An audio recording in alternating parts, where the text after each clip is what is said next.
अगर हम हिसार की बात करें तो हिसार में 15 दिन से लगातार एचयू के छात्र अपनी मांगों को लेकर के धरने पर हैं। आप देख सकते हैं कि आज छात्र न्याय पंचायत का आयोजन यहाँ पर किया जा रहा है। ये महापंचायत क्यों बुलानी पड़ी? क्योंकि 15 दिन से लगातार धरना कर रहे इन छात्रों को न्याय नहीं मिला। बैठकों का दौर भी चला, सरकार द्वारा कमेटी भी गठित की गई, लेकिन उसके बावजूद भी छात्रों की मांगों पर कोई ध्यान नहीं दिया गया, या यूं कह सकते हैं कि छात्रों की मांगों को पूरा नहीं किया गया। हमारे साथ यहाँ पर छात्र नेता और तमाम यहाँ पर संगठन जो आज छात्र न्याय महापंचायत को अपना समर्थन देने आए हैं वो हमारे साथ मौजूद हैं। लगातार 15 दिन से आप धरनारत हैं, कमेटियां बनी, वार्ताओं का दौर चला, लेकिन ऐसा क्या हुआ कि आज छात्र न्याय महापंचायत तक मामला पहुंचा? जितने भी मंत्री साहब आए उनका यही आश्वासन था कि हम सारी मांगे मान रहे हैं, लेकिन एक भी मांग पे वो जायज तरीके से कोई कार्रवाई नहीं कर रहे।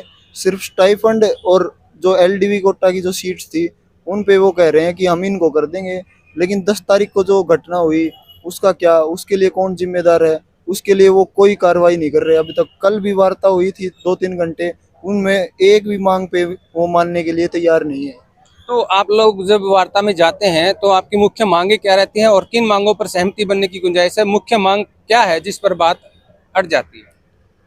मेन मुख्य मांग जो है कि वाइस चांसलर साहब है ना, रेजिग्नेशन दे, उस पे कोई सहमति नहीं बन पा रही है। बाद में तो आती हैं जो बाकी मांगे हैं जो बची हुई बाद में आते हैं, वो इस पे ही सहमति नहीं बन पा रही है सबसे पहले तो।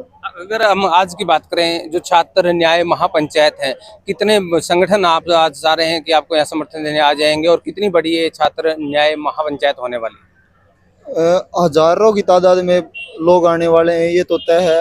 हमने ग्राउंड लेवल पे काम किया है, गांव-गांव में हम गए हैं।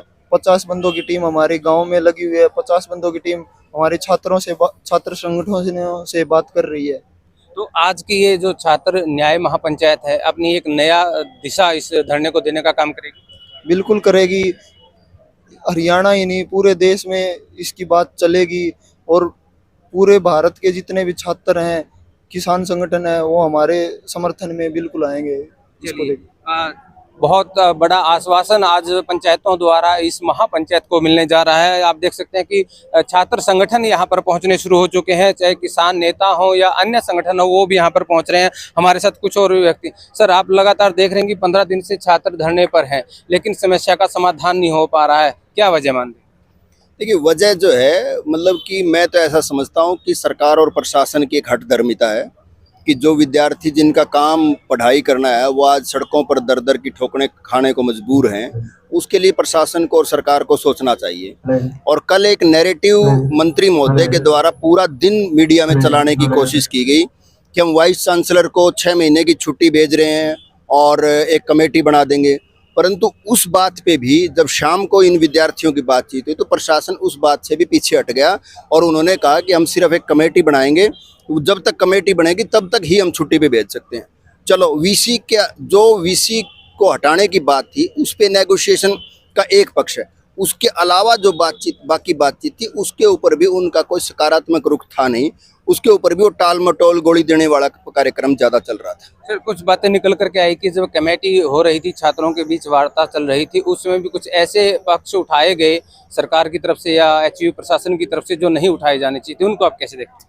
देखिए, आज ही मतलब कि मैंने अखबार और मीडिया के माध्यम से पता चला कि इन विद्यार्थियों के साथ बातचीत में मतलब कि इनको ज्योति मल्होत्रा के केस के साथ कंपेयर किया गया। इट इज़ वेरी अनफॉर्चुनेट कि ये विद्यार्थी हैं, सब इनरोल्ड हैं, कोई भी बाहर का विद्यार्थी नहीं है, और ज्योति मल्होत्रा जिसने पाकिस्तान के साथ जासूसी का एक आरोप उसके ऊपर है, उसके साथ इनको कंपेयर करना, इसका मतलब सरकार इनको एक किस्म से देशद्रोही कहने का प्रयास कर रही है। तो इस तरीके के एलिगेशंस लगाना, मैं ये कह रहा हूँ कि सरकार बातचीत को डाइवर्ट करना चाहती है और वो किसी और डायरेक्शन में लेके जाना चाहती है, जिसको लेके कि आई थिंक सो कि ये विद्यार्थी काफ़ी अलर्ट हैं और सरकार की उस बातचीत में ट्रैप में आएंगे नहीं। सर, कुछ बातें अंदर से निकल करके ये भी आई कि इस धरने को या इस वार्ता को भी कलंकित, हिसार को कलंकित करने की, एचयू को कलंकित करने जैसी बातें भी उस कमेटी के अंदर कह दी गई। कहा गया है कि भाई आप लोगों के धरने की वजह से हिसार और हरियाणा की बदनामी हुई है, कलंक लगा है, जबकि मैं ऐसा समझता हूँ कि अगर हिसार और हरियाणा की जो बेइज्जती हुई है तो इस वाइस चांसलर की वजह से हुई है। और इस वाइस चांसलर को, उस वाइस चांसलर को प्रोटेक्ट करने के लिए पूरी सरकार लगी हुई है, जिसके ऊपर करप्शन के एलिगेशंस हैं, जिसके ऊपर मतलब मीडिया के अंदर पक्षपात के आरोप हैं, जिसके ऊपर अभी रिसेंटली जो है ना टैक्स रिटर्न फाइल करने को लेके लापरवाही के आरोप हैं, और बहुत सा आरोप वाइस चांसलर साहब पे हैं। उसके बावजूद उस वाइस चांसलर को प्रोटेक्ट करने पे सरकार लगी हुई है, और इस वाइस चांसलर जिसकी वजह से हिसार और हरियाणा जैसी इस प्यारी यूनिवर्सिटी पे कलंक लगा है, उसको बचाने के ऊपर सरकार लगी हुई है। सर, लगातार आप धरने से जुड़े हुए हैं, आज कितनी मजबूती के साथ धरने को समर्थन दे रहे हैं और छात्रों को कितनी मजबूती इस धरने को मिलने जा रही है? देखिए, जिस तरीके से हम पहले दिन से ही 10 तारीख के बाद जब ये धरना शुरू हुआ, 11 तारीख से लगातार हमारी यहाँ उपस्थिति रही है। तमाम जो किसान संगठन है और अन्य सामाजिक संगठन है, पूरा कोऑर्डिनेशन करके जैसे कि परसों भी मीटिंग हुई, कल भी मीटिंग हुई, तमाम जो किसान संगठन थे और अन्य सामाजिक संगठन थे, उन्होंने अपने अपने स्तर पर इसका प्रचार किया है आज की महापंचायत का। तो इसके बारे में गाँवों में गए हैं, शहर में भी गए हैं, विभिन्न हिस्सों में गए हैं। तो जो छात्रों का जो मुद्दा है, देश और दुनिया ने देखा जिस तरीके से पूरे देश की समाज की भावना इन छात्रों के साथ जुड़ी है, इनके साथ जो गलत हुआ है उसके साथ पूरा समाज इनको सपोर्ट कर रहा है, और आज बहुत बढ़िया सपोर्ट जो आप देखने को मिलेगी आपको। तो हम उम्मीद करते हैं कि जरूर कोई ना कोई समाधान आज निकल पाएगा इस बारे में। आप भी शिक्षण संस्थान से जुड़े रहे हैं, लगातार संघर्ष करते रहे हैं, क्या मानते हैं आज के इस धरने के बाद, आज की इस नए महापंचायत के बाद किस प्रकार का समाधान निकल सकता है या धरना आगे बढ़ाया जाए? मैं आपकी बात का जवाब देने से पहले आपको एक चीज़ बताना चाहूँगा कि यूनिवर्सिटी में कोई अपॉइंटमेंट होती है यूजीसी रेगुलेशन के तहत होती है। यूजीसी रेगुलेशन के मापदंडों के तहत कुलपति उसको लगाया जाता है जिसके highest level of integrity, competency और इंस्टीट्यूशनल कमिटमेंट हो। इन बच्चों की मांग बिल्कुल जायज़ है वीसी को हटाने की। इसके मैं आपको 3 उदाहरण दे सकता हूं कि ये तीनों ही मापदंड पे, इंस्टीट्यूशनल कमिटमेंट पे, इंटीग्रिटी पे और कॉम्पिटेंसी पे फेल हुए हैं। सबसे पहली बात है, कुलपति की नैतिक जिम्मेवारी बनती है और वो परिवार का मुखिया होता है। इस 10 दिन के प्रोटेस्ट के दौरान और बच्चों के साथ जो निर्मम लाठीचार्ज हुआ, कुलपति महोदय ने एक दिन भी अपनी संवेदना व्यक्त नहीं की है। ये उनकी इंस्टीट्यूशनल कमिटमेंट है। सेकंड, एक तरफ से विश्वविद्यालय प्रशासन ये कह रहा है कि बच्चों से वार्तालाप करना चाहते हैं और इस समस्या का समाधान करना चाहते हैं, लेकिन एक भी दिन भी जो एचयू प्रशासन है उसने वो ईमानदारी नहीं दिखाई है, क्योंकि वार्तालाप या समाधान तब होता है जब आप सच्चे मन से करें।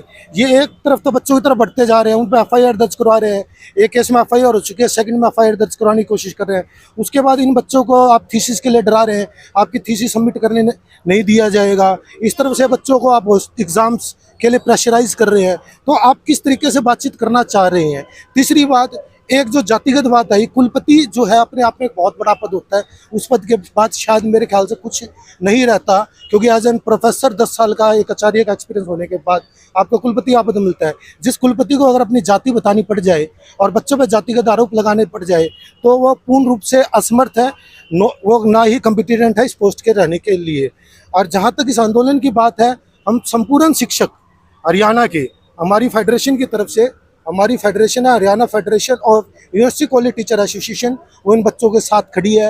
हम हमारे बच्चों के साथ हैं, क्योंकि विश्वविद्यालय बिना और शिक्षक और बच्चों के नहीं चल सकते। यहाँ एक बात और कहना चाहूँगा, यहाँ 3 ही जाति होती है, शिक्षक, गैर शिक्षक और विद्यार्थी, और विश्वविद्यालय में कोई जाति नहीं है। देखिए, हम आपको ये तस्वीरें दिखा रहे हैं एचयू के 4 नंबर गेट से, जहां पर आज बहुत बड़ी छात्र न्याय महापंचायत होने जा रही है। और इस न्याय महापंचायत में आज छात्र अपना हक मानने के लिए धरनों पर हैं, और देखते हैं कि कितने संगठन, छात्र संगठन, किसान आंदोलन और अन्य सामाजिक संगठन आज इस धरने को अपना समर्थन देते हैं। और आगे किस प्रकार की प्रक्रिया इस छात्र न्याय महापंचायत के बाद आगे रहने वाली है, कि सरकार पर दबाव बनता है और सरकार छात्रों की मांगे कब मानती है और कब इस समस्या का समाधान निकलता है। अपने सहयोगी के साथ अनूप कुंडू, रवि पटुड़े, डिजिटल हिसार।